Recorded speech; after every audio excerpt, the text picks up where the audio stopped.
now rocking with TDF everything. Spoiled Rotten.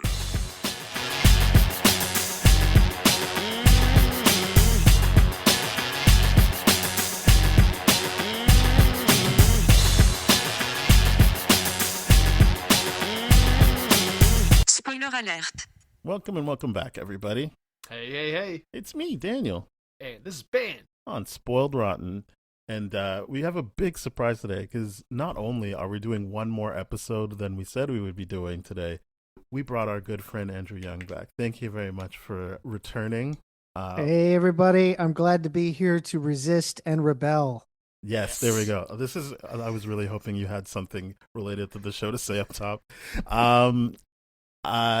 Yeah, we always love having you on, but obviously having you on for Daredevil is a special thing. So thank you very much for returning.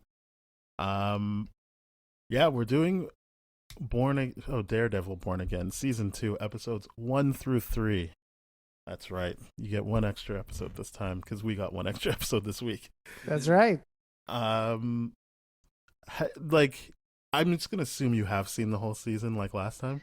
I did see the whole season. Okay. I watched it. They sent me the links a few weeks ago. I watched them all in a 24-hour period. All right. But I went back and watched the first 3 episodes again today. Nice. And made some notes so we could specifically All right. talk about those episodes. Okay, good. We've got notes.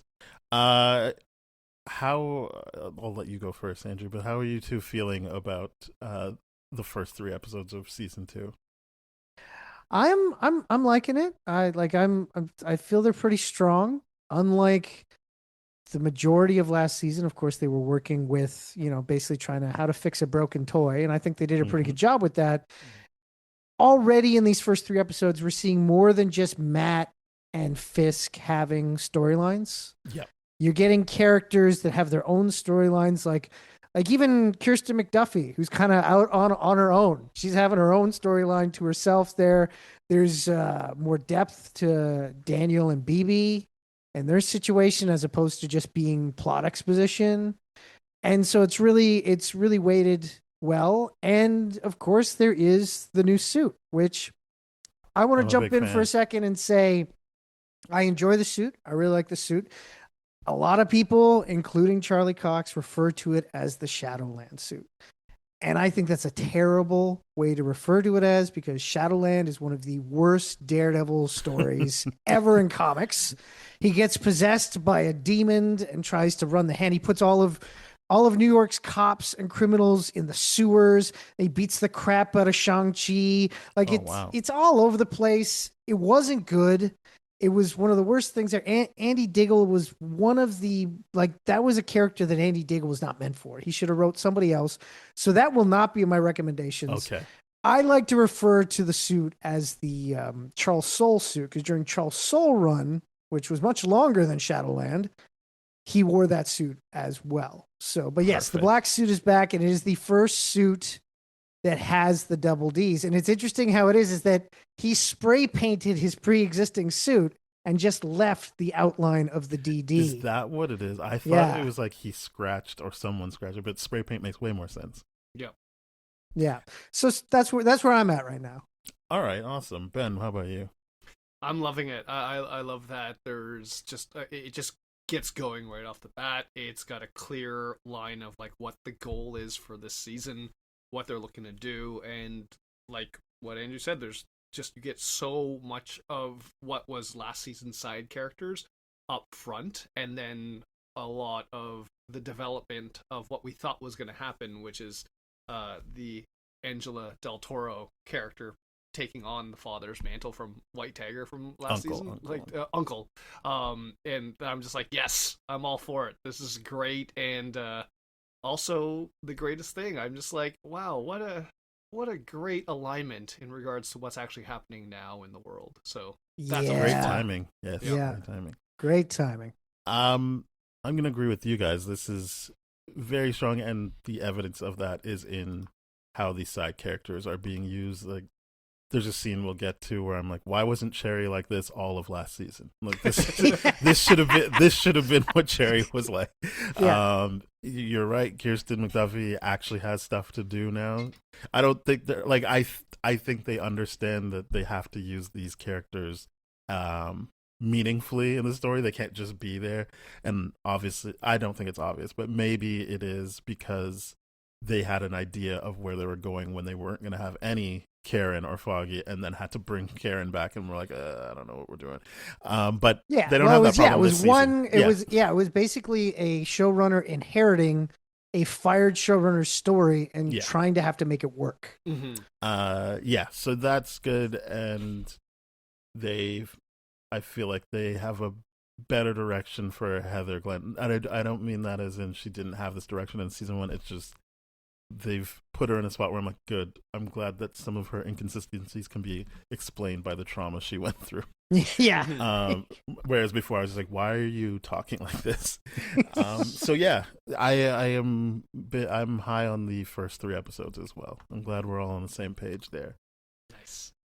So yeah, this is the first episode. We starts with BB's Mayor Fisk propaganda. We haven't got to the Mayor Kingpin stuff yet.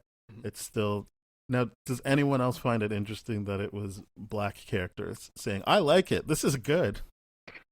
Well, think about it. If you're trying to push your like wonky PR, you're gonna get the people that you're gonna get the demographics that would be first to be like, "This is bullshit." So yeah, that makes perfect sense. I was never like, that wouldn't happen. I was just like, oh, like I'm glad they're going there with, hey, it can't be that bad. Look who's saying they like it. Yeah, exactly. Yeah. But then also you got the the task force in the background looming in like most of the shots of that first thing too. Oh yeah. So yeah, that is set up as like, I don't know if it's a framing device so much as like feels like somewhat of a chorus. That like one of those Greek choruses during plays that will chime in every now and then. But the big thing here is the Northern Star. It's a ship bringing in illegal weapons. I don't know why I said things. It's bringing in illegal weapons, and Daredevil gets on there. We, as you both said, they kind of just go right for the action right away. The first episode of last season had action right away too, but this is more consistent. And they give. I feel like it's shot better as well.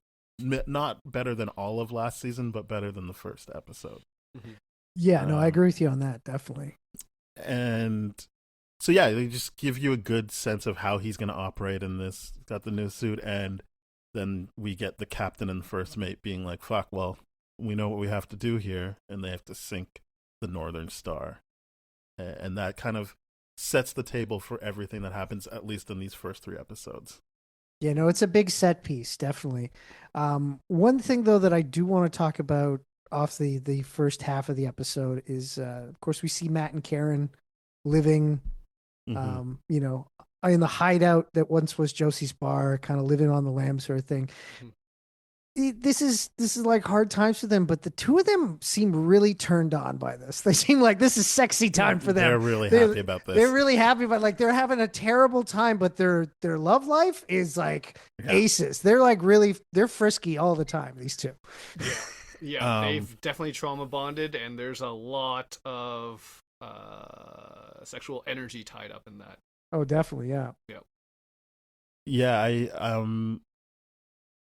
I don't know. I feel like retroactively I liked Karen Page in the Netflix. I know it's all the same thing now, but for the Netflix era of the show, I think I came to realize, I like Karen because she takes a stand, and I don't mean that in like a moral way. I just mean when she found out what Matt Murdock was doing, she's like, "Oh, I'm leaving then," and I'm like, "Good for you. Go to the Punisher show."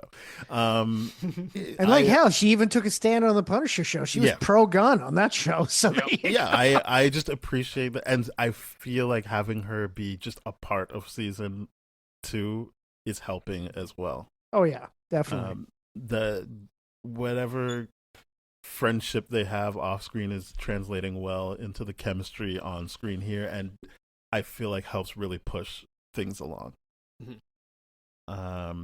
so I'm excited to have her back. I mean, I do feel like because they're so lovey-dovey now, things will go bad, and Yeah. they're also having some differences of opinion. But I just feel like maybe she won't be in the whole season, but at least right now, I like that she is in his life and pushing things forward. Right. Then we see Fisk. He meets with his team, which is Powell, Daniel, Sheila, and Buck. And yeah, he's basically, well, this is great. We'll just say this was a terrorist attack by Daredevil. And as you both have alluded to, this is very clearly, if not an allegory, heavily mirroring what's happening with the states and ICE right now. Oh yeah, big time, big Mhm. time. And so yeah, you just see how they run with that and round up the people they don't like throughout the first 3 episodes. And we meet Mr. Charles, Matthew Lillard. Mhm. He's cool.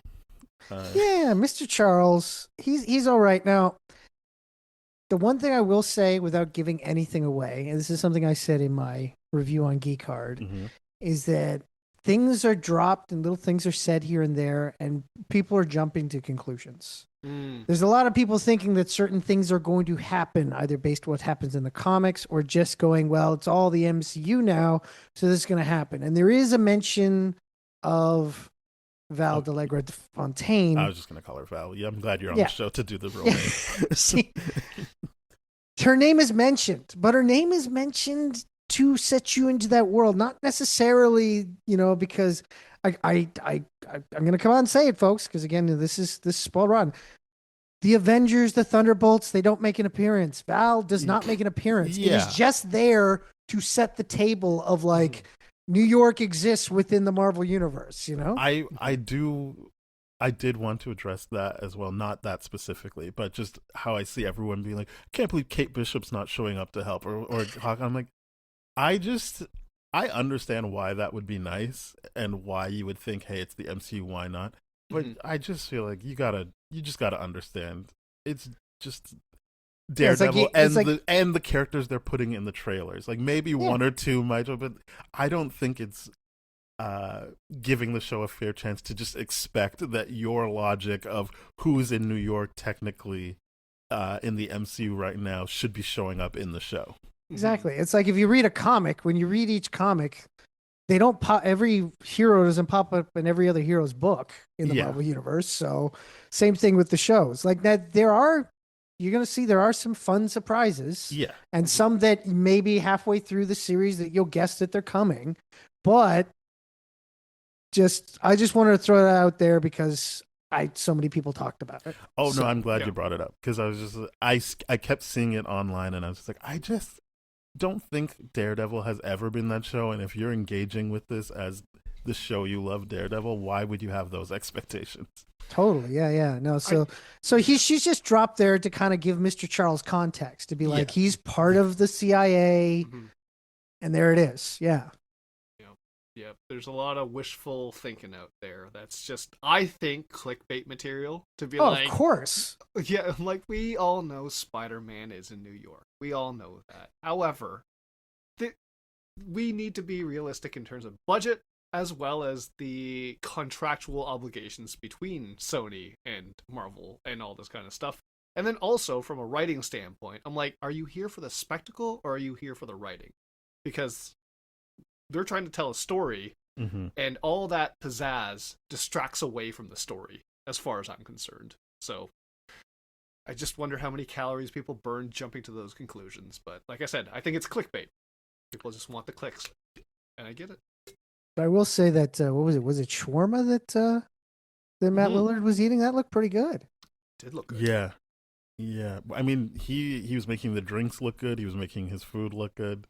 I enjoyed his performance, especially when I know that's not quite the scene yet, but when he's in the room and he's using people's names to be like, I know more than you think I know, and I'm in charge here. I really liked that, and I feel like in the moment I thought Kingpin was enjoying it, but obviously he wasn't, and so I appreciated Vincent D'Onofrio's performance in that, of the like begrudgingly, or maybe just laughing because you're so angry. You got two options, and I'll choose laughing right now. Yeah, see, I took it as based on, of course, we see later, like the other scene he has with him. I took it more as like trying to maintain control in the room, to be like, haha, yes, I knew this was going to happen too, kind of thing, you know? Yeah, that also could be it. I think, the first time I watched it, I was like, oh yeah, he thinks this is great, and then I realized, oh, he doesn't, and so then the second time I saw the performance, I appreciated the layers to the laugh. Oh yeah, definitely. One thing that does come up early in the first episode is Karen's frustration that nothing's really working, no matter how many times. Like, they think this Northern Star thing's gonna be like, see, look, we exposed what he's doing with the Red Hook Harbor, and it obviously doesn't do anything. And Matt's just like, don't worry, we just have to keep showing people that he's a bad guy. I feel like this has to be the buy-in if you're watching or reading a Daredevil thing, that's just his optimism. Yeah, you have to. Matt has the belief that it'll work out totally, and the only reason why that storytelling works is because there's usually always someone there to be like, "Are you sure about this?" sort of thing. And I kind of feel like, and especially as the episodes progress, Karen and Matt have the Daredevil Punisher debate. Mm-hmm. But Karen is the proxy for Frank in this. And I thought it's interesting because it's like, it's a different perspective, is that Matt's now having this long running debate and difference of opinion with someone that he actually truly cares about and isn't going to, take things too far the other way. Like, it's an actual, like, it's a, I guess for a better lack of terms, and it's very hard saying this with Daredevil, it's a healthier debate than what it usually is. I do appreciate, I do like him bouncing off of Karen, like, even from Netflix, but I also liked when he had to bounce off of Punisher. So I feel like for me, I'm like, hey, like, this is a great intersection of my interests here when Karen is doing more of the Punisher talking points, as you stated. I'm like, I'm into this. Like, we can keep doing this. But yeah, because obviously I don't think in the first episode she's truly pushing back, but I do like Charlie Cox's performance of "I have to believe this," where he's just like, "Come on, man, just not let me have it, but just go with me here. This is what I need to believe. Well, this is all going to fall apart if you don't let me believe this." Of course, it's his blind faith. There you go. Yeah. It was waiting for it to be said. That's right. It's like somebody's got to say blind faith or blind justice at some point. That's right. I mean, if they're not going to lean into the whole Catholic thing, then his faith in the system, the legal system, is which, I've seen people say they shouldn't back off on the Catholicism because it helps. Yeah, because that's the thing. It gives a flavor, and the only reason why they're really backing off is because it's Disney. I agree. Like, when it was Netflix handling it, there was enough change, but because it's right on Disney Plus, now you got to play somewhat of the game. They're like, we'll give you you can drop fucks like all day long, but just tone down on the religious stuff. That's what it feels like they did as a trade-off here. Yeah. So I'm assuming that's true for the rest of the season, because it felt like there was an episode or a scene where they're like, oh, maybe we'll go back to church, but nothing has happened in the first 3 episodes with the church scene. Nothing when it comes towards faith throughout the entire thing. Like, yes, there is still allusions and aspersions to religion because of the connection to Daredevil, just like there was in the first season. But that, I always felt like the religious kind of being the guilty Catholic is what pushes Matt to continue to have faith in the system. Yeah. Because he has to believe in something that's right. He has to believe in the good in people. And I feel it's because, like, again, like, I'm from a Catholic background, and some people probably disagree with this, but we kind of mourn our faith. It's very like, it's not about like, isn't God great? It's about like, we've done a lot of fucking shit wrong. We gotta atone for it, So. Yeah, I do think that it makes him look sillier when you. I'm not saying they have actively. It just seems like maybe I am saying they're actively separating him from the religious aspect of it, and so it does make him look sillier when he's saying things like, "Well, we just have to do this, and then it'll work." And I'm like, what about the last 7 years of you doing this has made you have this feeling that this will all just work out. Like, how many times have you done this? It's not even like a new villain. It's like you're still going after Fisk, so you should probably, if we aren't visually associating it with his faith, then it does undercut him more than I think. Or maybe they know it and they're just, as you said, their hands are tied by Disney. But it's a shame, I would say. It is a shame, and here's a thought that I had in the sense where I'm like, yes, I definitely do believe that Disney is the one toning the religious connection down, which I think is a shame. I really, really enjoy that. But to me, I'm like, is it also a commentary on how there's more of the politics replacing that in our current society now over faith too? I'm like, that's kind of interesting. I would say though, when it's tied to politics, it's weaponized by religion. So religion is weaponized in that. Is the better way to put that. Yeah, in the So I States, don't for think you some would reason, the right gets to throw around the Christian religion like it's like their own personal thing. Yet there's just as many people on the left that do believe in God too. Like, it doesn't make any freaking sense. Nope. So yeah, I don't know if that's the commentary, because as an American production, they would be well aware of how religion and politics get used in that way. Yeah. Mm-hmm. Yeah. It'd be kind of cool if they capitalized on it, but I haven't seen the rest of the season, so maybe they do, maybe they don't. But it's just one of those thoughts where I'm like, could I excuse it, look at it like this? But you're absolutely right, Daniel, in the sense where I'm like, yeah, it looks, without the visualization of the religion, it just makes him look silly, because he's been at this for how long now, and he's like, you still believe? Like, come on, grow up at that point. But I would say that's like a minor issue for me in the grand scheme of things. Right. Just as a long time Daredevil reader, I notice it not being there, but I'm still enjoying the show. Like, it's not like, oh, this is, and also, like, they did such a good job during the Netflix run of incorporating in without making it uncomfortable for people who are not religious, Yeah. So, yeah, you already said they're on the run. Karen for aiding and abetting a vigilante, and Matt Murdock because he's trying to be like, I got shot, maybe I'm not around, and obviously Daredevil can't be out and about. Then we get to the Heather Glenn stuff where she's evaluating swordsmen. Is it Duquesne or not? Like, it is Duquesne. It's Duquesne. Okay, because I saw spelling online and I was like, what the fuck is this? Oh, no, it's spelt weird, but it is Duquesne. Okay, all right, there we go. So yeah, she's fucked. She is fucked. I was like, this is a good deployment of this character. It's a shame that they dragged her out throughout season 1. But now we're at a point where I'm like, I get it, man. I get what you're going for as writers and storytellers, and I feel like this gives her something to pour into as an actor, because she's not a bad actor. She just didn't have anything to work with before, and so she's playing it where you're like, she's on the edge. She's upset, very visibly upset, but you also need her to be credible. Like, the district attorney needs her to be credible as well, so she can't go full. So you still have moments of her doing her job technically, for a bit, and you're just like, okay. So she's got an axe to grind, but she's also very clearly in the pocket of the DA to keep Duquesne.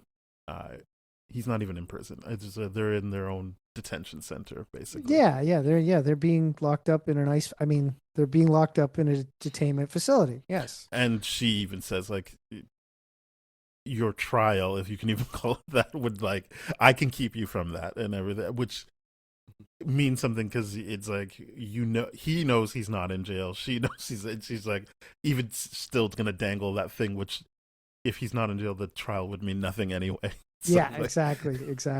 But I like this aspect, and the big thing I haven't said yet is that she's haunted by Muse. She sees him. Now I gotta say, because it's interesting you said about the first season about you weren't like, where are we going with her character, and then this season we've got a clear depiction. It kind of mirrors in the comics, the character was introduced and no writers knew what to do with her. Like okay. in the comics, she wasn't a psychologist either, psychiatrist either. So there wasn't even like a job to connect with her. And it probably wasn't until like the last couple of stories with her where she was used in, a post breakup kind of scenes with Matt that her stories were stronger. So it's kind of funny that the writers of the TV show went through the same problems that the writers of the comics did. Yeah. Yeah, because like in season 1, you're like, okay, she doesn't like vigilante, she's gonna axe the crime, but they didn't put her an opportunity like this where she could do anything about that. So she was at a standstill, and then that's why I was saying like I understood what they were doing in season 1, but it just wasn't. Yeah, no, good. but it just and wasn't. It wasn't as far. It wasn't on point as it is now. Totally. Yeah. Either that, but then don't wait. Immediately after that, we go right to what to like McDuffie and Cherry. She's trying to she's pressing Cherry to be like, I know you know where he is, and he's like, no, he's probably, don't worry about it, it's fine. Look at the difference between The Office this season and last season. Like it now looks like an office that Matt Murdock would work in, Yeah. Oh, whereas before it looked like an office that Ally McBeal would work in. So and the DA comments on it too, like, what the fuck kind of office is this? Yeah, this isn't your stuff. Yeah, sorry, I forgot his name. It was just that's like, okay. DA guy. DA guy. You know what? He doesn't deserve a name. He's an asshole. So he's terrible. But there's something interesting though about that face-off. Like, well, you can get into the face-off in a second. I just want to jump in and say the two swear words that Chris McDuffie drops, the fuck and the shit in that scene, she's off camera for both of them. So I feel like they shot the scene and went, no, it's not. There's not. You don't really or get that she's pissed off at this guy. So they added in. I feel like they added in the swear words in post. Yeah, this felt I feel like by second half of episode 1 of season 1, they were just freely flowing, but it felt like they were building up to it at the beginning of season 1 of, we're gonna say fuck this time. Yeah, sorry, Ben, were you gonna say something? I didn't. I wanted to go back to Heather Glenn real quick because this is something I noticed that's really, really interesting. How her hair is straight in every single depiction like that we've seen so far in episode 1, 2, and 3. Yeah. Versus she had curly hair in like the first season of Born Again. I'm like, that's a very good hair and makeup choice. Not since Stephanie McMahon in the WWF have I seen the change of hair from good to evil like that. Yeah, that's funny because I would have sworn that her hair was curly. This is why we can't go off of my memory. I have to write things down. I would have got that wrong. No, she's straightened her hair up. Yeah. She's playing that corporate thing. She's very much doing the Mar-a-Lago look, as they say. Yeah. So I'm just like, it's good visual storytelling with her character. Hair and makeup's doing a great job with what they're doing with her for sure. Oh, totally. Yeah, she's got the support of the production this time. I'm happy for her. So after, I guess as the DA, I've already forgotten his name. That's Hochberg, the DA is coming. So, yeah. As he's coming in, Cherry's like, "Oh yeah, I'm out," because we see they've got a code for when they meet up. Him and Matt, and this scene with him and Matt, I was like, why? Like, this should have been what they were doing all of season 1. Like, it was fun. They were having fun, even though they're like Matt has to be in hiding and it's intense, but just him saying the names and being like, do you need me to spell that? He's like, of course I need to spell it. Or when he's like, oh, I can't do that to Kirsten. And he's like, well, what about me? He's like, nah, you're old. You're going to die anyway. Like, all of that stuff is funny. And not just them funny together. They gave Cherry, like, I guess he had a point of view in the first season, but I was like, why are they even friends if this is his point of view? Versus this one where he's like, yeah, man, I'm here for you. Don't worry about it. And what can I do to help? And I was like, yeah, this should have been the thing. I don't know why we did what we did in the first season. Yeah, they didn't feel like friends in the first season. They just kind of almost felt like colleagues. This you feel because of the way they're talking with each other, because of the fact that, and because Cherry's like much more open and explaining about, it's like, yeah, it totally feels like an actual connection as opposed to a placeholder like Cherry felt like in the first season. Yeah, it's just, I felt like for Heather, Kirsten, and Cherry, the actors actually got to activate in this and be like, "Oh, there's something for me to do now." Oh yeah, well, like Cherry Kirsten for sure was like Yeah. sleepwalking through season 1. Oh yeah, no. Well, Cherry now is like, yeah, he has purpose in this because, well, now there is like something to rally against, and it's like, but like, and Kirsten is in like that scene with her and Hochberg is just good versus evil, like just straight up. Like every word that comes out of Hochberg's mouth is like any piece of shit, entitled person that's doing what's good for them over what's right, and McDuffie is just straight up showing, hey, no, I'm actually doing my job. This is the law. Sort of thing. And that she doesn't want to align herself with him because it would make things easier. She's like, no, I'm going to actually make things right. Yeah. So they're both on point now. Definitely. Yeah. Then Matt goes to the restaurant, which I feel like in later episodes is revealed to be a Greek restaurant, but I didn't catch that in the first episode. I caught it because of the Greek people, but yeah. Well, just because there's so much talk of like Cyprus that I was like, I don't like, is this a Cypriot restaurant? I'm not as cultured as everyone else here, so I don't know the difference between like the finer details between Greek and Cypriot. Fair. And I was just like, oh yeah, okay, Greek, got it. But yeah, that's where the captain and eventually first mate end up. And the captain of North Star, who was going to be, if he had got to where he was going before before the task force showed up, freaking he would have been hanging out with us. Yeah, he would have come to Toronto. On his way to Cyprus, but still, we could have had him on the podcast for a bit. We could have, yeah.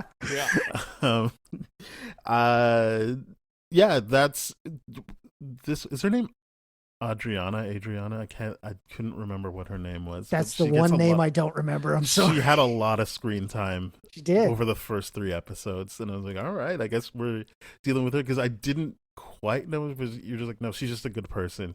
It feels like not exactly, but she feels like she's like the Benicio del Toro character in One Battle After Another of like, no, you just come here, I'll take care of you. I know how to work this.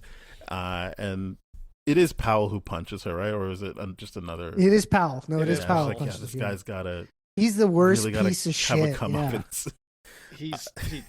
I just straight away just punches her. I'm like, what are you? God damn it, man. Don't like that guy. Yeah, Captain makes a run for it, but he doesn't make it. And he's tortured by the task force until Buck shows up. I've seen people be like, see, Buck's nice. And I'm like, has no one ever heard of good cop, bad cop? I don't. And also, like, if your good cop pulls out a gun and blows you, it's like that. It's still bad in a way. Like he's putting him out of bad. his misery, but he's still killing him. Yeah. No, Buck is, to me, he's the true power player. I think the way that it's played off is like Powell is just like, he's a brute. He doesn't really have. He doesn't have true power. He does what Fist tells him to do. Whereas like Buck is a guy that the Kingpin or anybody else could say, I need you to do this job. And he could just say no more, put the entire plan together himself and be done. Like Buck is a power player. Yes. And I felt like that scene was there to show that Powell and the ICE agents, the task force agents are just a bunch of meatheads. Yeah. Oh yeah. But Buck is someone that could actually do some dangerous shit. Very good representation of your classic alpha male through Powell on the right side of things. And, but the reality is Buck is the one actually doing things. It's like, okay. Well, it's just like less effort for him. Same results, except for he's not showing how impotent he is while he's beating on someone and they're not telling him anything. Now is the Mr. Charles, Vanessa, and Wilson Fisk scene where I do like that Vanessa calls it out right away of like, oh, you're putting on an act. And I liked that Mr. Charles was kind of like, no, I'm not. And I was like, I don't even know why you'd lie to her like that. Why you just like, yeah, it doesn't matter though. But he does throw out the line, I am what I am. And I feel like in life, in real life, that's how I live my life. I am what I am. All right. Okay. I don't put on an act. I'm just me. So there you go. But he is, he's putting on an act to look dumber than he is. Oh, yeah, of course. Yes, dumber, but I think more affable than he really is. And I like that Vanessa calls that out right away. And because I think the scene starts with him being like, so can we talk freely in front of your wife, or what's the deal here? And it's like, well, what? I mean, I don't mean this is a flaw in the writing. It's just like, yeah, you've already said it out loud now, so you might Oh as well no, just he's done, but say what you want. he's not doing that to like actually ask him. He's doing that to insult her. No, but that's what I'm saying. Like, Yeah. that's why I like that she pointed out you're Yeah. putting on an act here. Like, Yeah. that was for show, obviously. Yeah. And so I like that. So I wasn't trying to point out a flaw. I was just like, yeah. It's all well done to show him doing the show and have it be immediately shut down. Mhm. With possibly Fisk catching on after Vanessa said something about, I don't appreciate the insult. But ultimately they're doing what Mr. Charles wants, because he's just like, yeah, like, cool that you have your little harbor here, but it's getting a bit too much attention, so I'll be telling you what to do with it now, and we're going to be using my crews that we can kill off after, because I was happy that Fisk was like, well, my guys they're good guys. It's hard to find good guys. I was like, good for you, man. Stick up for your team. Yeah. You can't That's true completely be leadership. pushed around here. They're like, you work for Fist, no layoffs, guys. It's good. Yeah. Yeah. And then we see, I'm sure BB talks to Daniel at some point, but the important part for me was when BB meets up with Karen. And During the meetup with BB, she gets a Daniel. text from Daniel. Mhm. BB gets a text from Daniel when she's with Karen. I see. Yeah, that's what Because sets she's up. like, oh, and that's because she's like, oh, do you like him? And she's like, no. And I like what Karen says about, the easiest people to manipulate are the manipulators. And to be clear, we're the manipulators. Yeah. So, because I noticed, it was funny watching that and then seeing like online discourse of like, yeah, like he knows she's playing him very obviously. Yeah. He's maneuvering the way he wants to maneuver while letting her think he's slipping these things. And I do think ultimately she knows how to lube him up, but he's aware of what's going on. Oh yeah, of course. And it seems like also like that first, like, because before this scene with Karen, BB does go to Daniel's apartment for his party. Yeah. And that's why where she gets more information. Yeah, and that's why he texts her when she's with Karen, because he's thanking her for sending the cleanup crew. Yeah. But in that scene between Daniel and BB, it doesn't feel like it did the first season, where BB is obviously just trying to get information. This feels like, it feels a lot looser. It feels like the two of them are falling into a rhythm, which, as again, manipulation, not manipulation, when you just hang out with somebody for a long period of time, you tend to fall into a rhythm with them. Yeah. No, I guess I should have brought up that scene, but yeah, I did think it was well put together scene for the ease with which they were doing what they. Yeah, and it sets up what Karen says other. very well as well, too. Yeah. And then she's like, "Yeah, I knew your uncle. I feel like I'm alive because of him. He tried to save me and paid with his life." So. And I still think the death of Ben Urich is the dumbest move that the TV show ever did. I mean, like, they've done a great job of making it. I was like, I like that character. I would love for him to still be alive. Yeah, they've done a great job of making it matter, mean something. Yeah. Make it mean something. But I thought back right from the first season, I'm like, oh, why'd you kill him? No, Ben Urich is like a great character you can do so much with, but his memory lives on. So. Then a bunch of stuff that happens, but the big parts are, well, I just mean like there's a lot of stuff. I get it. Yeah. There's a note here I have about Matt confirming with Karen, like, hey, the restaurant owner is on the level, like she's here to help us if we need her. But I feel like I touched on that already. He threw out a stick reference during that scene, though, as well. Which when I was said, like, how do you do all this? And he referenced. He's like being abused by teachers. Don't do that. Yeah. It's good stuff. I do like that she's trading. It's good stuff. Works out later. Yeah. Yeah. Yeah. But the big thing here is that the task force comes for Cherry, and I like Yeah, there's some things in that scene. He's kicking back, and in that scene, what's the song he's listening to? I feel like you're gonna think I'm joking. I was hoping you would bring something like this up. I remember you did it last year. It was like, I love that he had music trivia. The song he's listening to is Gee Whiz, Look at His Eyes. Mm. And we're dealing with Daredevil. Mm. Number one, he can't see. Yep. So he couldn't look at anybody's eyes, but no one can see his eyes because he's got the little visor thingies to make it look like he's got visors there, but really he's got nothing there. Like you could just have it cloth. Yeah. Like so, yeah. So I just thought that was fun. The music choice of Daredevil. Gee whiz, look at his eyes. Yeah, there was a moment where I was gonna write something. I'm not joking, and I was like, Andrew's gonna have this.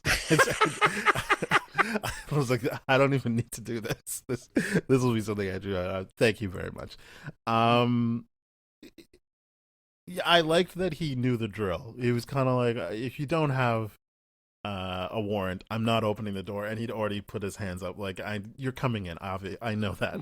Yeah. And Daredevil's there to help. But I was genuinely surprised at how they weaved in the events of the first episode in season 1 of him being like, fuck, I'm listening. I can hear his heart. It's not going well, and that throws him off, and he loses the fight. I was genuinely like, hey, man, like, I like that. Maybe obvious to some people. I like that they're holding on to that is still going to affect him. Oh, of course. No, definitely.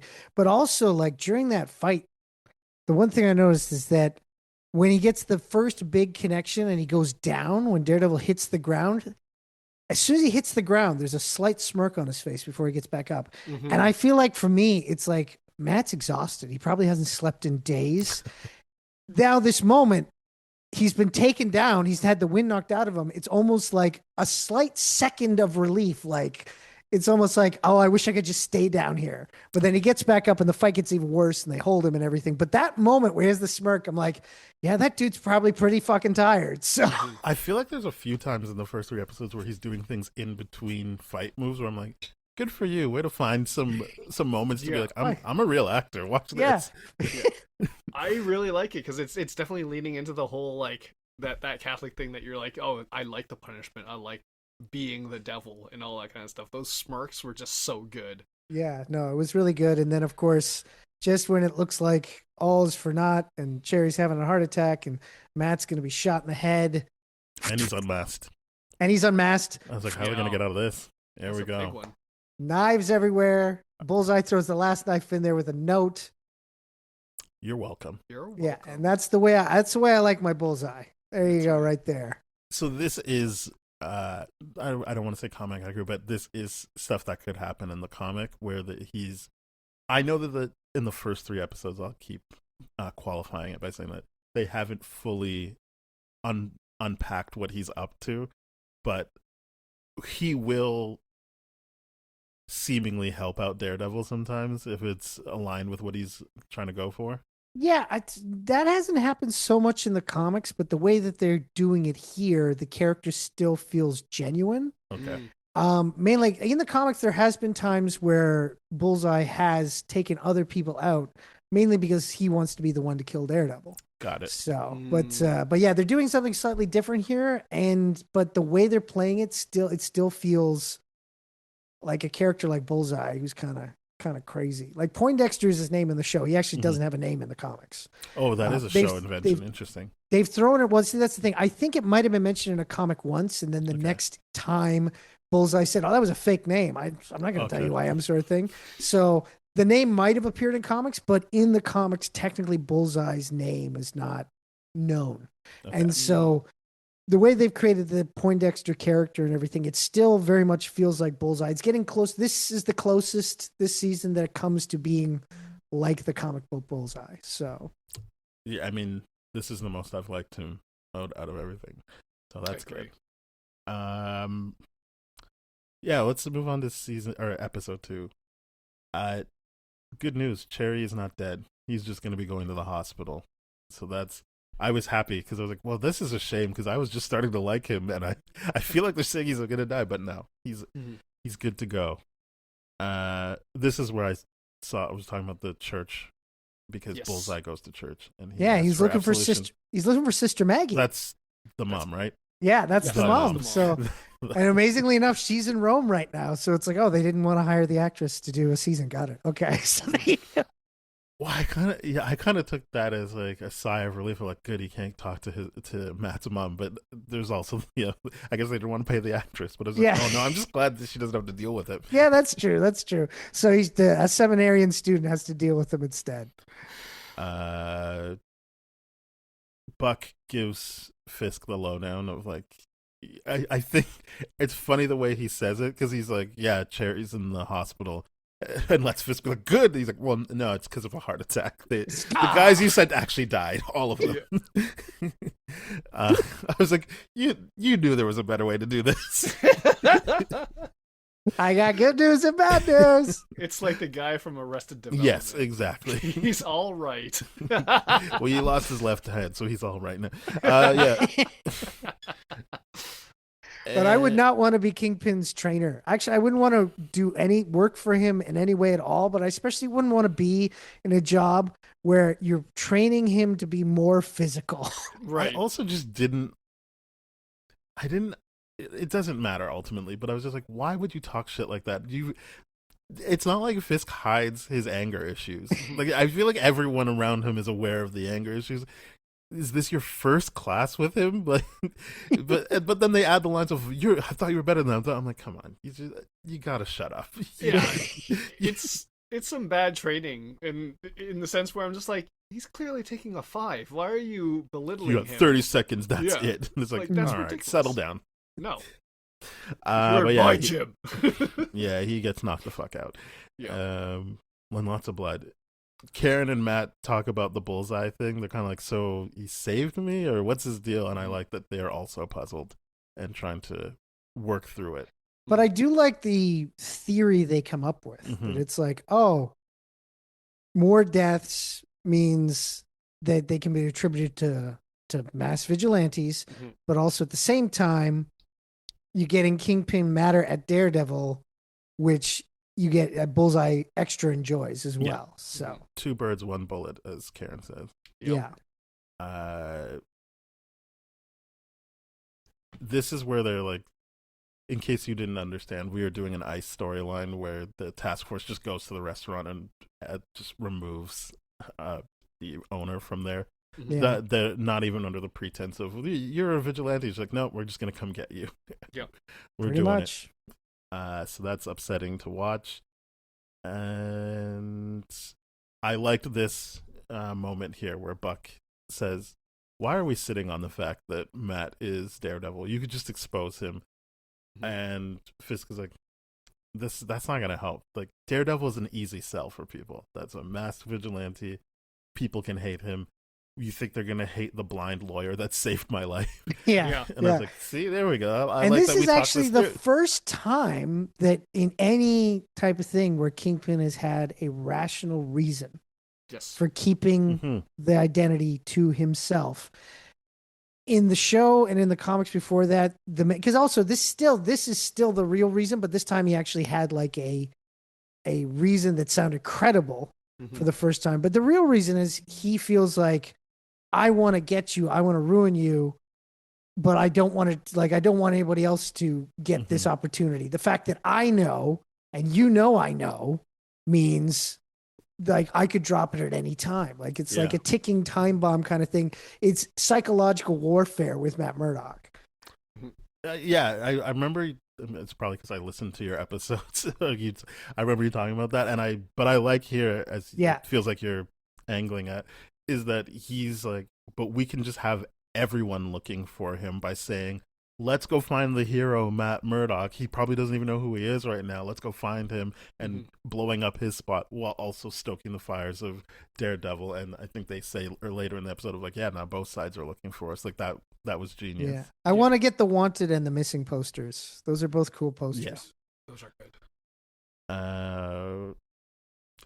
Now is when Sheila's kind of pressing Daniel about like, these Mayor Kingpin videos. What are we doing about this? Daniel, you're fucking up again. Yeah. Oh yeah.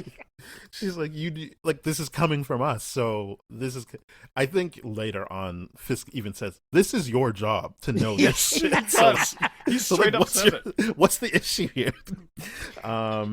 He even brings up the fact that it's like, hey, remember what I told you in the first season, that if there was any betrayal, what would happen? That hasn't happened yet, but yes, he does say that eventually. Yeah. But yeah, I just like because I feel like you'll have a better feeling of this having seen the whole season. I can't tell if he genuinely likes BB or likes the attention and wants to keep it around. See, I felt even back in season 1 that he genuinely likes BB. Okay. Like I think even like I think like the first encounter, he was like, "Oh, this beautiful girl is giving me attention." But I think by the second encounter, he was like, "I'm all about BB." Yeah. Okay. And so I feel that does continue on through this season, and that's right here why you're seeing his hesitation, because like Daniel's dumb but not stupid. Like Daniel already knows that it's BB. Like he's not doing a good job of like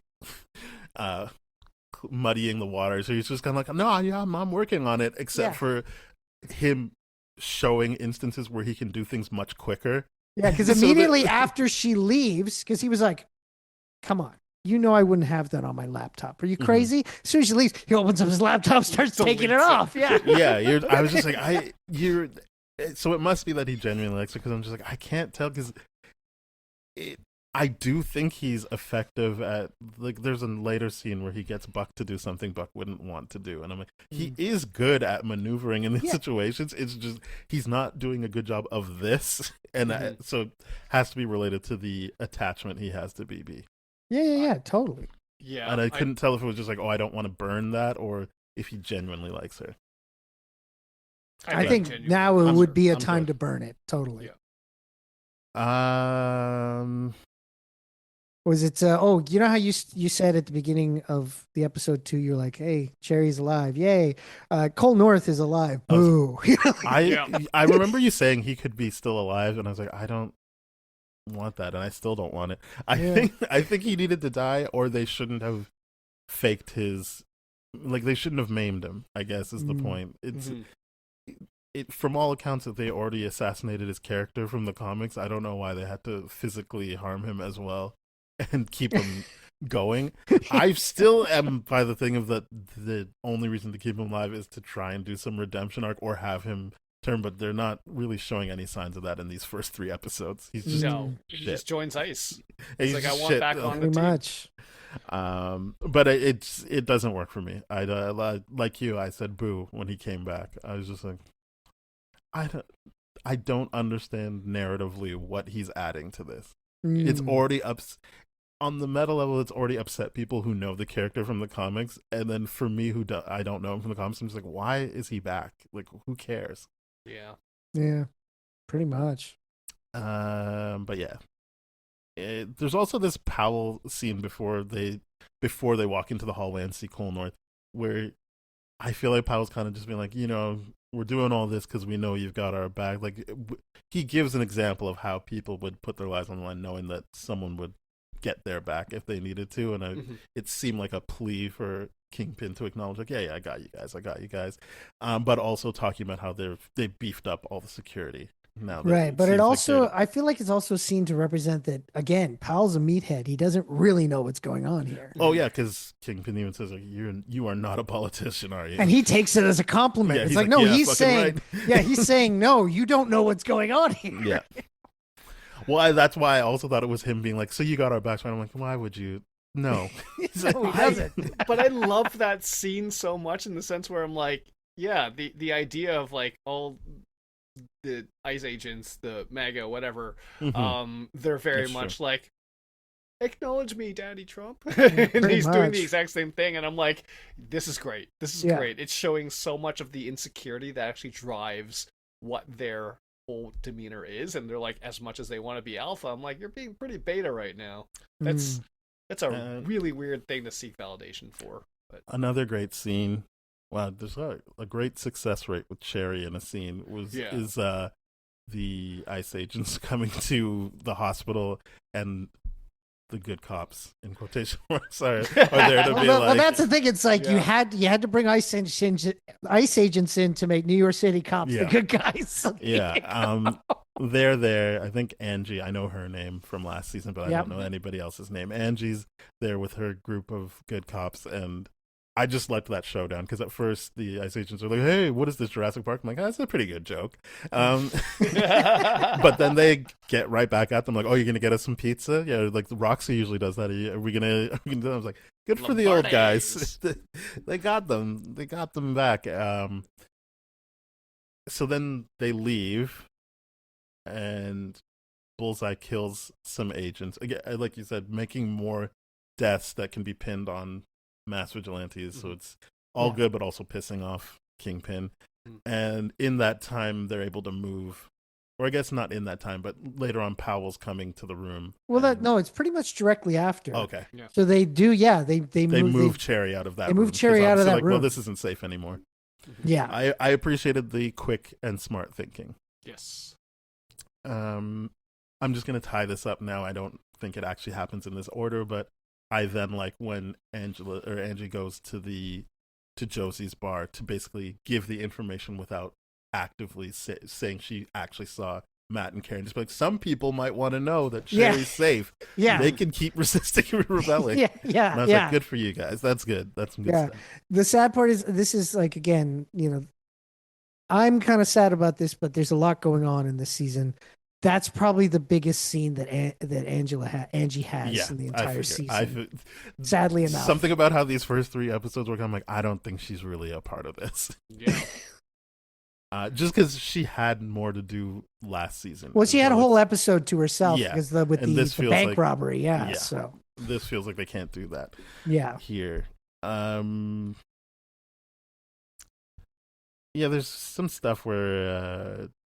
Oh no, let's do this now. The Daniel's too slow, and Fisk has the iPad with the videos. He's like, "So what's this?" And it's what Ben said of like, "You remember what I told you, right? Like any betrayal, that's going to be the last thing you ever do." But he gets out of it with a great line because he says, "Is there anybody here in this office you feel you need to protect?" And he says, "Yes." And the look on Fisk's face is like, "Oh," and then he goes, "You." And then Fisk is like, "That's the right answer." Mm-hmm. No, It's like, Daniel's stupid, but he's not dumb. That's what it comes down to. Yeah. I mean, yes, very clearly, or he's just clouded judgment because he's in love with BB. Because it does feel like he knows what he's doing in most situations. Yeah. Maybe I'm giving him too much credit because he's James Gandolfini's son, and I like. He's great. That reminds me of James Gandolfini. But when I say he's stupid, but he's not dumb, is that he's not somebody who can actually like. That's why he's in the position he is, as opposed to being somebody like the mayor or being somebody who stands up on his own. Mm-hmm. Is that he can see all the angles and everything, like he's streetwise, but lacks common sense. Yeah, that's what it comes down to. So he can work angles, like as we see throughout these first 3 episodes and everything. But at the same time, he is going to go, "Oh, well, I don't have to, I know what's happening here and I don't know how to cover it yet, but it's fine. We can wait." And then this blows up in his face. So it's like, that's what I mean by saying he's stupid, but he's not dumb. Yeah. He's overconfident in many different ways. And I'm just like, I like that. Definitely stupid and overconfident. I would agree with both of you on that. So I think that's the main point of that he has the good save of course there's someone here, I want to save you. There's one thing I forgot to mention when the Bullseye killing the two ICE agents in the elevator is that you get a full view of them there, and this is probably the longest that we get an actual full view of him since Daredevil Born Again has these 3 episodes in the first season. And what it is, his outfit is a hybrid of 2 Bullseye costumes in the comics. It looked like, not that I would know exactly, but I did feel like, this looks like a mashup. Yeah, basically they took kind of the shape of the traditional Bullseye outfit, but then gave him more of like the upper Kevlar kind of look of a more recent outfit he had during Chip Zdarsky's run. Okay. The only difference is it's a full face mask as opposed to in the comics, it's like his actual for the Chip Zdarsky run. It's open face, Okay. and in the original Bullseye, it just covers his eyes but not his mouth. Okay. So. But yeah, I guess that is a good point that they give you like a good look at his Bullseye costume because it does feel like they've and it's blue for some reason. That's the thing that they're doing specifically on the show. They've made it dark blue as opposed to black. So I don't remember who I was watching on YouTube, but they did like a whole 30-minute video on it, and I was like, I had no idea. I mean, yeah, like they went through a whole bunch of characters. We're like, wait, that was supposed to be black or that was supposed to be blue, and Bullseye was one of them. Where he's like, this is very clearly supposed to be black, but what are they doing over here? Yeah, I liked his outfit. I like that he's embracing not just stealing a Daredevil costume and getting his own thing. What do we got here? Yeah, Matt and Karen, there's this whole thing where they're looking over the Northern Star and they only see diapers during the day, so the obvious next conclusion is let's keep looking when no one's looking. Yeah. So that's good that they set that up, and yeah, we get the Angela scene, which is not Angie, but White Tiger Jr. Yeah. Where she's talking to her aunt. It's very upsetting where they get into an altercation at the corner store, and the ICE agents. There's no point in calling them the task force. No, that's like, why. That's why they're ICE agents. That's the point of this. Like it's not the main reason for this season, but it is a through line through the season showing corruption. Yes, and so they just run in there, and all she does is grab the arm because they are basically going to beat up on kids. Yes, and it's just the obvious thing that you think of all the cops who are on a power trip of like, you dare touch me? That's it. Like, that's assaulting an officer. Obstruction. Yeah, all that sort of thing. Assault. It's funny though. Of course, my co-host on Back Issue about Petula Neal, she watched that and immediately texted me saying, I want to see a YouTube channel like they do with like other professions, like the Pit, like doctors watching the Pit and the Legal Eagle watching different law shows and stuff like that. But have ICE agents sit there and critique the scene and go, you know what? Like you see there, we take the aunt away, but we leave the niece. In real life, we would have taken the niece and put her in the van. I don't think this guy knows what he's doing. Yeah. I mean, there's more than one of you there. You could take both. Yeah. Yeah, and I thought that was pretty funny when she wrote that to me. So there you go. I'm glad she had humor for it because I was genuinely like, this is so upsetting to watch. Well, it's supposed to be upsetting. Yes. Yeah. Totally. So yeah, that's gone, and Angela goes to see Kirsten. It is Kirsten, right? Not Kirsten. Kirsten or Kirsten. I think you can say either way. It'll be fine. Either way, it's not Kristen. It is not Kristen. Yes. Okay. It's not Kristen. Because I have it written both ways in my notes, probably because I was just going quickly. Yeah, of course. Yeah, she goes to see her, and this is where she gets the amulet. Yeah. The magical white tiger amulet, which they haven't really said really has magic or not. They've just referred to it as a magical amulet. It's just a thing that I'm like, I know that's magical. But yeah, we haven't really etched that in stone yet. Yeah, I already said the Angie part that she lets them know that everything's good, and in case anyone had any doubts, they show you the end of a Mayor Kingpin video where BB takes off the mask, and it just felt like, yeah, I know. I mean, I guess you have to do that in a show like this, otherwise people would keep theorizing. But it was like, yeah, it's obviously her. Yeah. But now no one can theorize about it anymore. There you go. Because I'd seen some weird things that people thought it was, and I was like, really? Oh, weird theories about Marvel stuff that I try to ignore them. Like one of the worst ones I've ever seen was about the end of Endgame, saying that Steve went and had that dance with Peggy, but then went to another reality so he could live the rest of his life with the Black Widow because that's his true love. And I'm like, where are you getting this? Where are you getting this? Yikes. All right. It's so weird when the lines between conspiracy theory and fan fiction are blurred, because Yeah, I'm just pretty like, much. that's just wishful thinking, bud. What are you talking Yeah, about? that's the Scarlett Johansson fan 123. You got a great Yeah. great theory there. So- It's like that's not. I think that's we a should very see that movie, unbiased position. and I think Scarlett Johansson should direct it and get more money. yeah. Yeah. There's a Daniel I like- confronts Bibi though shortly after this, right? yeah. Yeah. The dinner scene where he cooks for her and he's like, "All right, we got to talk about this. Just stop." It does feel like he's pleading with her, even though he has the element of surprise because she obviously thinks she's in control. Until he's like, "Stop leaking, please. You got to stop." He's Please like, I left stop." my laptop right here. You know that, right? I know that I left it here. So So yeah, that happens. And now, By the do we way- think that BB is warming to Daniel? I plead the fifth on that. I can't say either way at this Oh, moment right. because Right. You've I seen know everything. already. You already know the answer. yeah. Got it.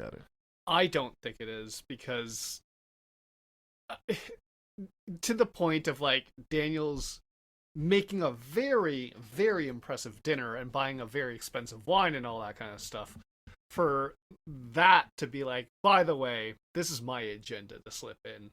That I can't imagine that BB is like, oh yeah, I like you a lot. Oh, more I don't now. think that made her warm. I think the fact that she would even sit down to a dinner with him and give him the time of day of, oh wow, like this is actually really good, makes it feel like she's warm to him. Not Right. that he cooked made her. Just And you got to like, she's remember showing in to the episode 1 when Karen asked, "Are you close to this person?" yeah. She said, "No, it's like just a She was friend basically kind like, of it's thing." complicated. It's Like, complicated, yeah. closer exactly. to it, but it was like essentially it's complicated Mhm. to someone who she doesn't need to lie to about it. Right. Right. But yeah, I do feel like they both have a soft spot for each other. Obviously, he's a bit more invested in it, but I find it would be interesting if she was kind of going towards Mhm. I like Daniel despite myself.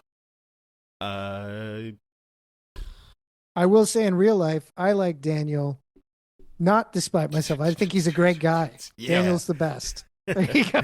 That's what's throwing me off a lot about this episode. I'm like, Because he I keeps don't like saying that. Daniel, and Yeah. we're not talking about Daniel. Yeah, Yes. I don't like the fact that I want to just say Gandolfini. Like, Yeah. don't think I haven't had a hard time being like, no, they're talking about the character. Like there has been times during this episode where I'm like, who, what? Oh yeah, the character, got it. Yeah. I like the Fisk and Vanessa conversation where Vanessa's like, do you honestly think we would survive outside of this like criminal enterprise?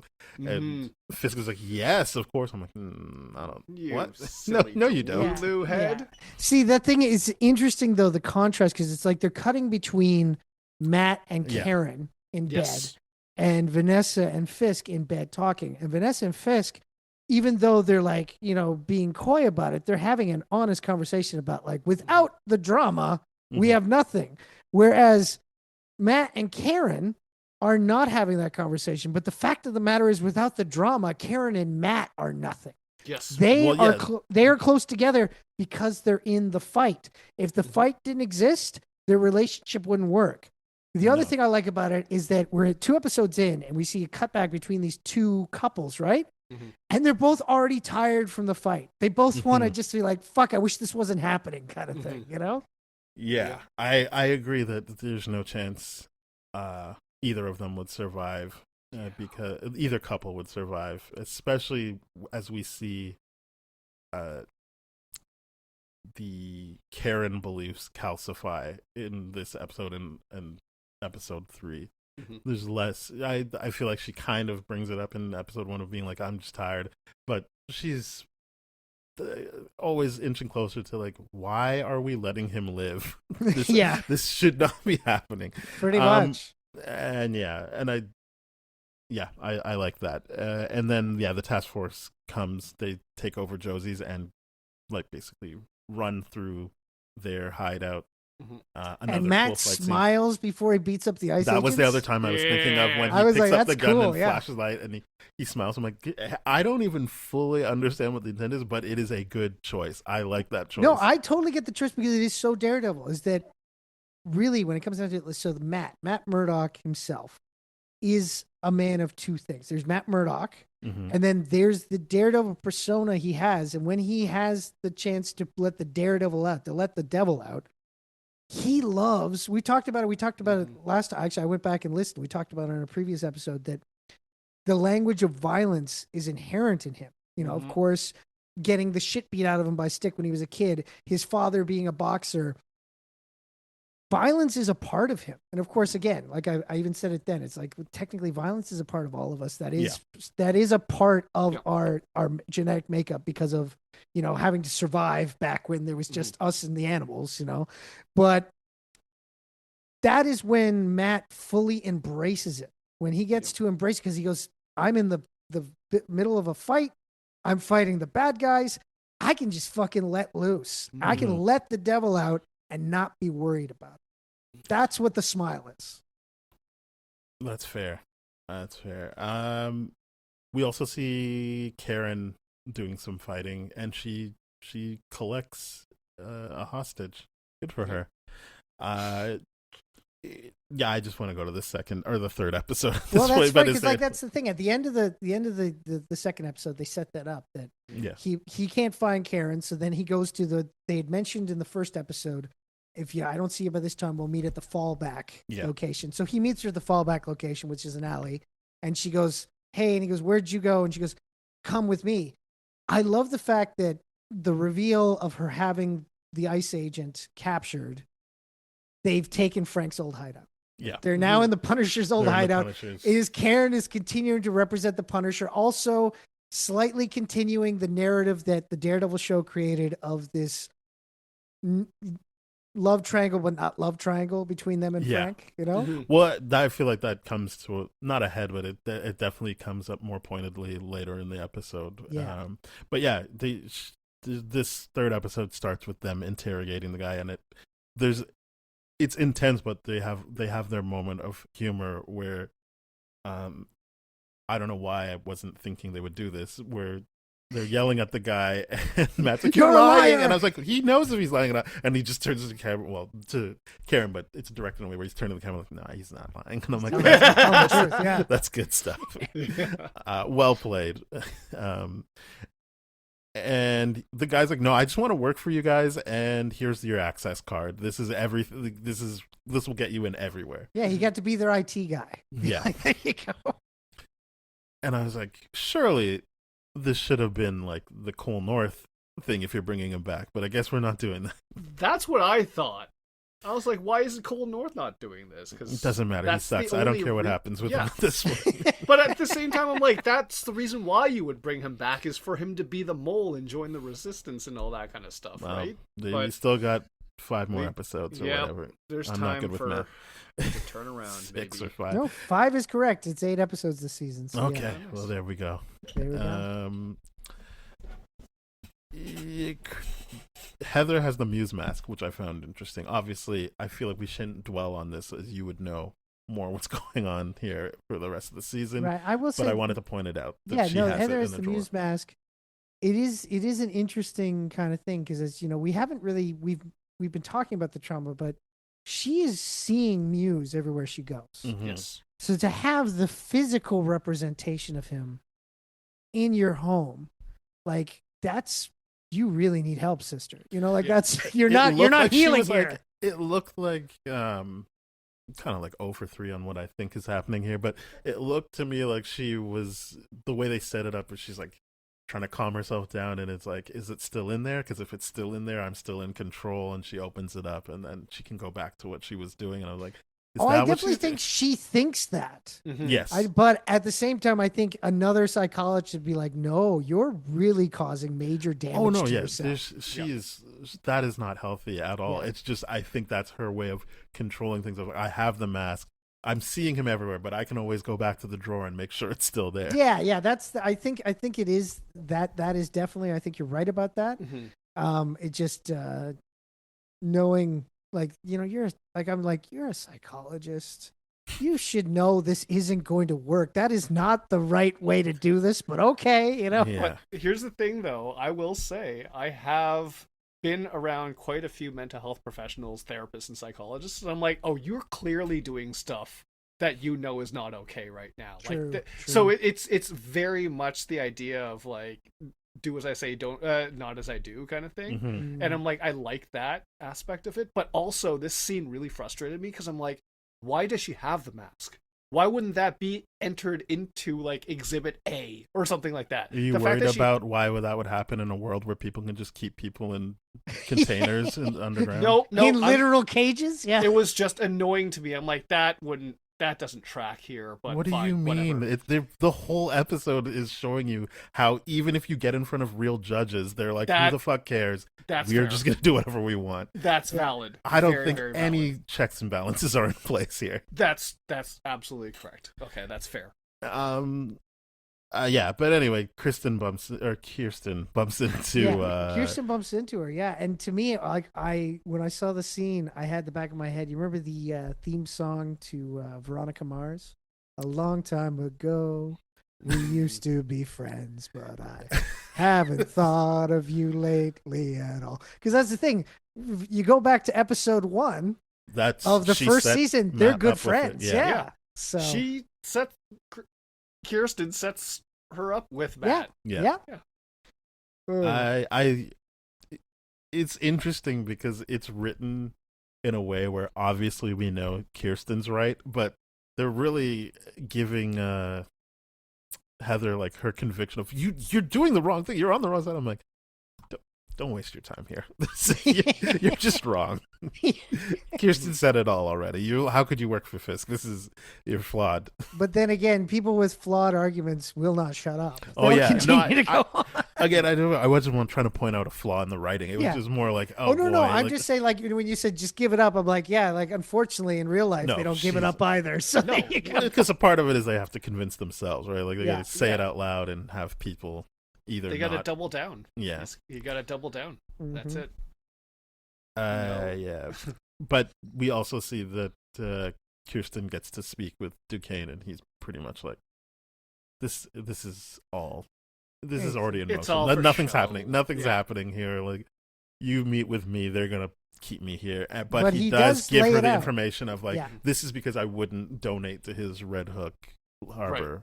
Yeah, plan. it all comes down to if he gets put in jail, if he loses the trial, well, then you can just forfeiture of a criminal's assets. Now the things that Kingpin wanted, he can just take. Yes. Yeah. So So that's set up, and yeah, I like this is where we see like Karen's pin board, and she's just Matt.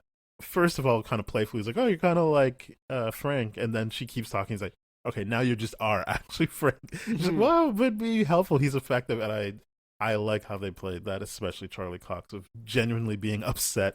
And yes, you can read it as like, "Hey, I'm your boyfriend," but it's also like, wait a minute, we're talking about superheroes here. You try to say that guy's a better superhero than me? I don't like that shit. yeah, that's the thing. There's We so don't many have to be levels to dating. this fight. There's We don't have to yeah. be dating for me to be insulted here. Hey, no.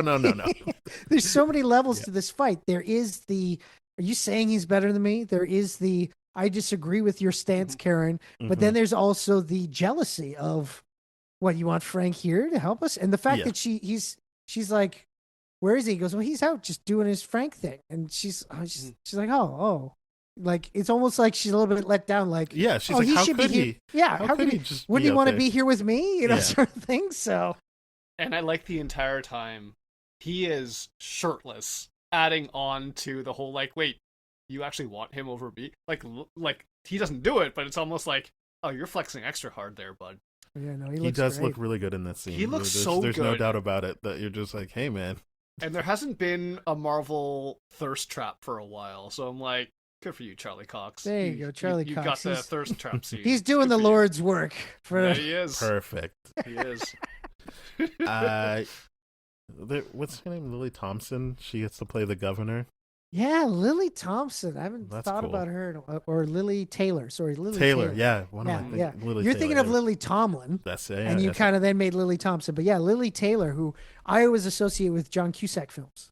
'Cause Yes. That's how she got her start. So She is in those. Yeah, she's the governor. She doesn't fuck with Fisk, and I like that she's like, look, I'll let you do your little safer street shit because that just looks good on paper. But this Red Hook Harbor, I should say, Karen and Matt have passed along all the information they have on it, so she's armed with that information. Yes. She's not just saying this doesn't smell good to me. She knows what's going on. she knows what's going on, but she doesn't know who's giving her the information. She just knows she got it. Yeah. Yeah. That is important to point out. Yeah. It's not like they handed it off to her; they got it to her. Yeah. So yeah, that happens. So Fisk is basically put on notice with the governor, and this episode, everyone's getting excited for the governor's dinner, including Buck and Daniel. I do like Daniel just talking through, like, no, I'm not eating at the dinner. You throw out the thing, I'm going to eat here. And as I was alluding to earlier, I like that he was like, just try it. Like, it's great. And then Buck tries it, and it reminded me, I don't know if you guys watched The Shield, of just like never take the gum. Like, there's just a scene where he keeps offering people gum, and it's in The Shield, it's how they know who's a snitch. If it's like, if you say no and I keep asking you and you just give in, we know you'll give in to like real pressure. And so Daniel being like, hey, just eat the hot dog. I'm like, don't fucking take the gum. Don't take the gum. But Buck does. And then Buck's like, oh, you can't, were you just going to get the lieutenant governor to drink in front of you? He's like, I got you to eat street meat. And you're you. So what do you think? Exactly. Of course I'm going to be able to do it. I And then do love to the his point, fact they that- show later that he did get the guy drunk. I don't know if he got a lot of information, but they did have him.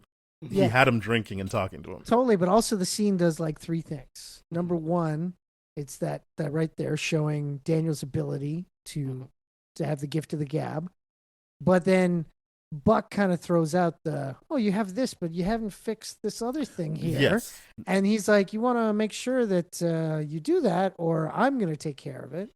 But then the other thing is that we have a budding bromance here. These guys are later now on, becoming like that scene right there is the seeds for everything else with the two characters. Is that's the one scene where Buck is impressed by Daniel for the first time. And so we seem to gives him a lot of compliments later too. And yeah, it's the like, seeds of a bromance, which Yeah, I thought was kind I of like cool. that. After that, they basically, and by basically I mean I only took notes on the fact that they live cast the trial for Duquesne, which he called a tribunal, rightfully the kangaroo court, yeah. Yes, and But there's a big reveal in there for Matt and Karen because they're watching online, and McDuffie says, "When I spoke to you earlier," and they went, "Oh, Kirsten's been in the Red Hook facility. Yep. We got to find out that information." So it's like it's a nice little it's neatly planted within the bigger scene, which I thought was good. Yeah, like they're doing a lot with the scene, and I appreciated that. But yeah,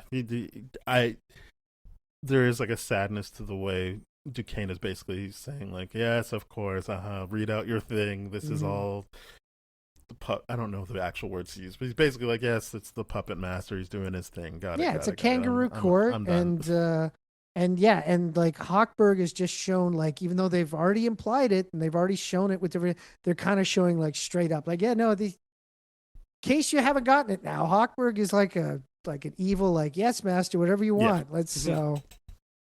And we didn't say it, but he's the one that called Heather earlier in the season change and was her. like, can you change the answers? The only problem I have with that scene is when she erases it, I'm like, you can still see that you can still see a pencil mark. Why didn't they just pull out? Like, I'm just looking at her poorly erase it and mark something else. But it doesn't matter. Maybe that's the point too, that it doesn't matter. She checked the box they wanted her to check. Doesn't matter that it's very clear that she didn't initially check that box. But I think it also could be a Daredevil thing. That like subconsciously we know that if Matt was to run his fingers over that piece of paper, he'd feel the indentation. And he'd be like, oh, she is a good person still. I knew it. There's hope. I know her face, and I know that she said he wasn't insane. Good, Yeah. good. Yeah. So that happens, and then they go to the dinner. Right. Vanessa and Heather, like their friendship, which like before, she was just your psychiatrist, but now Yeah. it's like Vanessa's like, oh, I want to get you a man, So I appreciated it. Yeah, Yeah. she's like, oh, like how did things? I know maybe it's not this episode, but it's like she was like, how'd you leave things with Matt? And she's like, not good. She's like, great, here you go. This is Yeah. Buck. He's way better. Exactly. I sat you next to Buck Cashman. Have fun. And she's like, what is this supposed to be? She's like, well, you decide how fun it is then. Yeah. And they do initial conversation, but Buck basically explains how he sees everybody in Fisk's circle, basically. Mhm. And Yeah.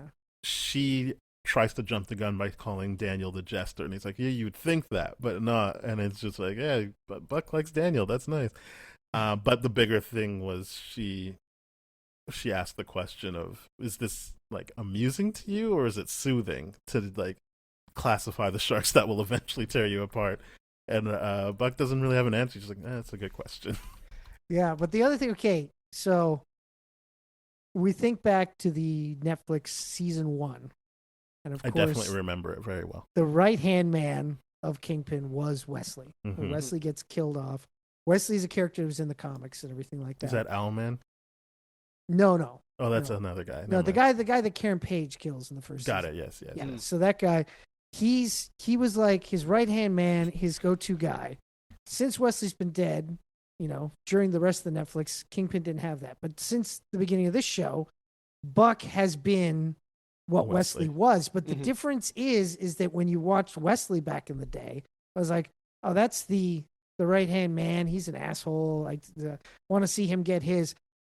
Buck is one of those bad guys that you can't help but like. Yeah, giving him that moment to break everyone down. You're like, you can't be like, oh, I can't wait for this guy to die. You're just No, like, it's like, also you know how what? he did the season 1 where I don't think any of us thought he was actually going to kill Kingpin, but that when he protects Kingpin and that, you're like, I mean, the guy gets the job done. You got to respect him. Yeah, no, Yeah. and like that's the thing. Like Buck, of course, you don't want to hang out with him, but you wouldn't mind having a beer with him. You know what I mean? Yeah. Yeah, he's got charisma. Yeah. And this scene that they're referencing Othello, right? And Mhm. they Yeah, call, Iago, they call- yeah. yeah, he calls someone Iago. That's Calls So Kirsten. interesting. Wait, no. No, she's he not in the calls. circle. He calls. What's her name? Sheila. Sheila. Yeah, Sheila, Sheila's- the chief of staff. Yeah. yep. That's what it is. It's good stuff. I mean, that's Boring. giving her a lot of power if he sees her as Iago. Well, Well, she's got. well, a lot you of watched power. that. You watched Well, that I have seen the brand new Spider-Man. day trailer. Yeah, brand new trade too. Who's in that trailer? That's all I gotta That's say. right. So there you go. Oh, Right. I guess they Spot had on. to get that episode out to be like, yes, we know how you're talking about the trailer. We get it. Yeah. Yeah. So Sheila's Iago. That's right.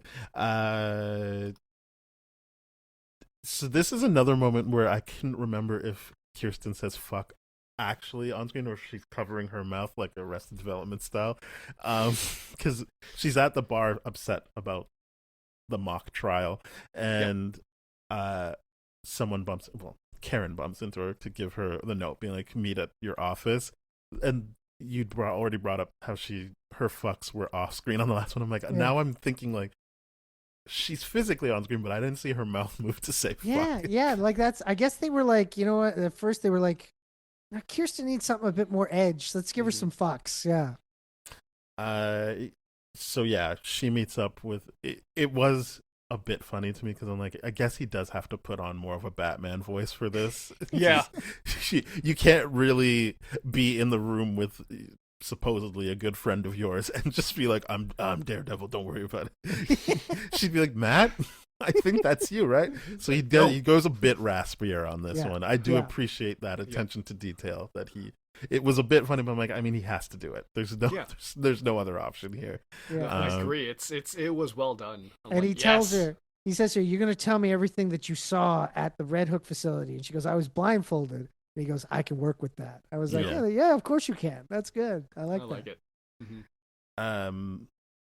So yeah, he basically they don't go to show you what she told him. You're basically seeing him retrace her steps throughout this, and I'm assuming she said there was this sound here, and then you see the crack in the window that would have let that sound come in. So it is some good visual storytelling going on there. Oh yeah, no, I thought that was so beautifully put together. Definitely. Yeah. And he finds the people. He breaks them out. He gives the swordsman, sorry. He gives a piece of rebar. Yeah, he's like, here, it's not a sword, but we saw Hawkeye. We know he can do some fencing stuff. Here, go for it. Yeah, here he goes. Here's a piece of rebar. Yeah. That's going to do a lot. But all right. There you go. I mean, it worked. I mean, rebar's freaking. It's Yeah, powerful. but the way he was using the rebar, That's true. it He didn't was look using like it he was like a sword. He was using it like a sword, so there was not a lot of impact. Is what I'm saying. It's, I guess it is a bit silly. But I it's saw on people brand. talking about how he wouldn't want him to be able to kill. So it's like that's Daredevil still taking control in that situation. Okay, of like, that's here, interesting. you use this because you won't be able to easily kill anyone with this. But at the same time, has Swordsman killed anybody? Like, does that I don't know that in the Marvel. like in the show's context, what I'm gonna say is I don't think the MCU has ever given him enough respect to Yeah. get into that, because I Yeah. feel like he's interesting in Hawkeye, which is the most we've seen him in MCU. Yeah. And even then, by the time that show was on, I'm like, that's what you were doing with him the whole time. Like, Yeah. what the fuck? I think this episode is the most he's been respected. So I don't know what they're doing. Yeah, Yeah, totally. because this was a good fight scene. They're yeah, doing well- some great stuff in these fight scenes for sure. Yeah, a warehouse fight. Like, it's like, of course, back in the Netflix days, it was all hallway fights, and they were pretty cool. And this warehouse fight was pretty damn cool. Yeah. And Angela's using the amulet because she's darting around in the dark, and She's moving way too fast to Yeah. not be using that. But they're just not coming out and saying it, which is No. cool. Like, it's Yeah. fine because I don't think it wouldn't be. I have this magical amulet that was my uncle's, and it actually works, but only for Look, people she with my doesn't have DNA. time to talk you know? about. Like, It's I would be like, "Hey man, hurry up!" I'd be like, "Hurry up! We gotta go." So I like that she was like, "I'm here to help. Don't fuck Yeah. around. Like, let's just." Yeah, And Baby White Tiger is like, Yeah. she's all over the place. She's doing great. Yeah. So they bring a big armored truck type thing to get people out, and Daredevil hangs back to fight people. So does Karen, and Fist team takes another loss in terms of the prisoners getting out. Yeah. But I he will has say, he has quick retribution. yeah. He's Yes. like, "Oh, Oh, you yeah. just beat me. Fine, we're gonna Blow blow up up the North Northern Star Star. with the crew members that are expendable." Yeah. So And I will say it was very annoying that both Karen and what's her face, Baby White Tiger, Angela were like driving that car, And then they were like, "We don't know and how then- to drive this." Yeah, exactly. And then immediately to Swordsman's like, "Can you drive this? We don't know what to do." I'm like, "You just drove it. What are okay, you no, talking To she be doesn't clear, say she doesn't She didn't say we don't know what how to drive it. She was Right. like, "You need to get out of here." Yeah, so she's basically saying because she on Karen's mind, she's already staying with Daredevil. So Yeah. she Fair. already has a car as well. So Right. she is not going to drive this. She's asking, "Do you know how to drive? Because I need somebody to drive this." Okay, that's fair. I must have misheard that because that makes a lot more sense. Yeah, she didn't say I don't know, and even if she did, I would still be like, yeah, driving it around the corner is different than like trying to get away from people who are pursuing you. Sure. Mm. But it is what Andrew said, which is I'm staying here with him, so you're gonna Right. have to drive this. Yeah. Yeah. Because we're not trusting the kid to do it. She's got She's her not powers. trusting herself to do that. She's like, hey, Yeah. I got the truck. I'm not Yeah. on the line for that. Yeah. All right. Is there anything else that we want to talk about in terms of the episodes? No, I don't think so. I No, think I I'm said just- everything. Right now, I'm with the information I've got. I'm just super curious about what's going to happen with Bullseye and all that kind of stuff. I'm just so excited for how Angela is going to enter and be more established and really enter this fight. It's just really good vibes right now, and feels like they've fit so much more TV into these 3 episodes than we actually got. It's great. Yeah. I mean, Well, they're also- focused now. They're not trying to, as Andrew already said, they're not trying to fix someone else's problem. So Correct. It is just more useful time. More efficient use of the time. Mhm. Totally. There's one thing hanging because everything has been good and it's good storytelling all the way through.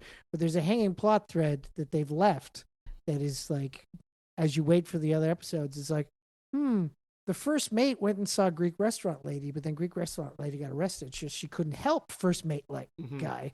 Where's first mate guy? Yeah. It's true. It's a fun question for the audience to have right now. Hopefully he's in Toronto. Well, we should call him up. Yeah. We'll do that off, Mike. I don't want to embarrass him. Sure, I don't want to blow up his spot. I don't. You're right. Definitely. Get some Saganaki. But yeah, I think last time people enjoyed when you had some reading suggestions for people. Yeah. Do you have any assignments. this time? Okay, so this time for the beginning of season, because season 2 kind of all the way through does its own thing for the most part. So there isn't a number of books that properly align with the storytelling. So I'm going to pick some things that might slightly align, but others are just stories that I think people should read. Okay. And one that I definitely think people should read, it is the Daredevil story. It's the reason why I got into Daredevil. Back in 1998, It came out. I was 18 years old. I was just getting back into comics. And before that, when I was younger and into comics, I was pretty much just into the X-Men and Punisher. That's all I ever read. So I didn't really have the broader scheme of Marvel and DC and stuff. And one of the first things that brought me back to buying comics was the announcement that Kevin Smith would be writing a Daredevil book. Nice. And then I saw the artwork, and it was Joe Quesada, inked by Jimmy Palmiotti, and I was just amazed by it. And it took a long time to come out, but when it all finally came out, 8 issues, it was a great story. Marvel Knights Daredevil. It came out in 1998, 1999, issues 1 to 8. Guardian Devil is the story. And it is, if you're somebody that's like been watching the shows, the Netflix show, and then this as well, you can pick this up and know who all the players are without having to really know what came before. And there's Black Widow. And there's Black Widow in there as well, which Charlie Cox has said if there's any Avenger that he'd like to do a movie with, it would be Black Widow. Wow, Scarlett Johansson's having a great time this episode. Yeah, she is. It's Scarlett Johansson all the way. Not a big fan of your husband. I don't think he's funny, but Scarlett Johansson all the way. Anyways, but yeah, so that would be my first pick. Guardian Devil by Kevin Smith with art by Joe Quesada. The line that we talked about earlier where Buck kind of just questions Kingpin and says, why don't we tell people that Matt Murdock is Daredevil? It made me think of a story called Underboss, which came out in 2001. It is from the Marvel Knights series, issues 26 to 31, written by Brian Michael Bendis with art by Alex Mayleaf. It's actually Bendis' first, technically his second story arc on the book. And the idea is that a guy named Mr. Silk, who's like, he's a hotshot from Chicago who comes and joins Fist's operation as one of his lieutenants.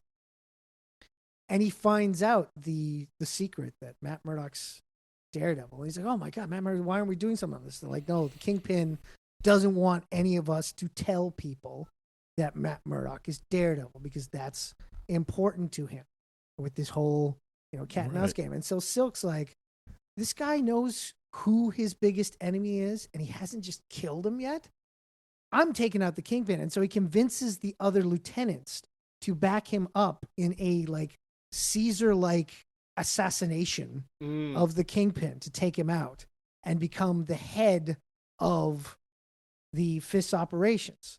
Fist survives, though, and is in a coma, and Vanessa brings down the hammer and kills off everybody that was involved in the betrayal. Yeah, and so Silk is basically on the run. Now that leads to another story that I might bring up at another time, but yeah, so it is a pretty cool story about Daredevil's secret identity, Kingpin knowing it, and what that means in the New York crime world. So check that out, Underboss by Brian Michael Bendis with art by Alex Mayleaf. And then finally, for my last one, because it's like there have been a couple of mentions of stuff from the MCU and things like that. So if you're like somebody that just wants to read a very superhero-like story involving Daredevil, the 2011 series by Mark Waid with art by Paulo Rivera, the first 3 issues, doesn't really have a title, so let's just call it Man Without Fear, but it's issues 1 to 3 of Daredevil Volume 3 from 2011. Okay. Where basically it's kind of back to Matt Murdock's superhero roots. He's kind of like more trying to be carefree after having years of like shit on top of him. He's just trying to love and be in Daredevil kind of thing. It's the story also that introduces Kirsten McDuffie as cool. his love interest. So, Nice. so there we go. So that's these ones. I'll have some other ones coming up, but this time, as opposed to last year, these ones will be not necessarily so tied to what's happening with the show. That's cool. Thank you very much for doing that anyway. And I feel good because I've actually read the Kevin Smith run after listening to your episode about it. I was like, I gotta read this thing. Jimmy so. Palmiotti listened to that episode, Oh, and he wrote back awesome. saying really funny and very accurate. I'm like, thanks, Jimmy. So, Perfect. Nice. Well, you'll be back. I don't think that we're gonna keep that a secret. You'll be back to keep doing this. I think. see you in 2 weeks, kids. But until then, can you please let people know where they can find you and what you're up to? Of course. Well, every Friday night on realityradio101.com at 7 p.m. Eastern, I'm live with Geek Hard, my main show that is also available as a podcast on all podcasting platforms. Myself and Mr. Green, we talk to directors, actors, comic creators, different people in the entertainment industry, and we also review films and TV shows. And if you listen live, you can write in and we'll read your emails. Of course, you can find everything I do at geekhardshow.com, the podcast version of Geek Hard, but also another podcast I do called Back Issue Bloodbath, which I host with Petula Neal. We talk about comics old and new, mostly old, but sometimes new. And right now we are once again spending the next 6 weeks on the show talking about Daredevil comics with our House of the Devil sub-series. Nice. Now, if you missed last season's House of the Devil, episodes from that are going to be available on our Back Issue Bloodbath YouTube channel, youtube.com/@backissuebloodbath. People go there, subscribe. You'll find episodes there, including the Guardian Devil episode that Daniel referenced that Jimmy Palmiotti said was pretty funny. So check all that stuff out. And if you want to find me on Instagram, I'm Andrew_of_geek_hard.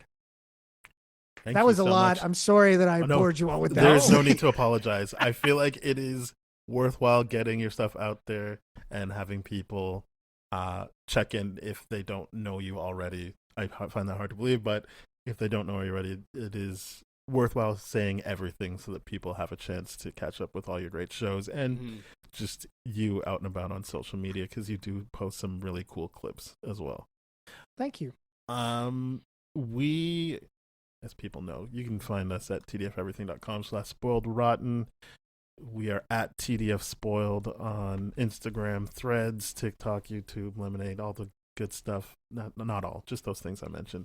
Then, but we are on all podcast platforms, so you can rate, review, subscribe, share with your friends, and you can even email us, spoiledpodcast@gmail.com.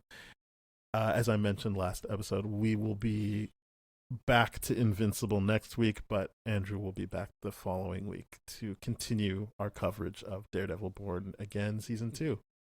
Thank you very much, Andrew, for being here, and thank you to everyone who is listening. Thank Bye-bye. you. Cheers.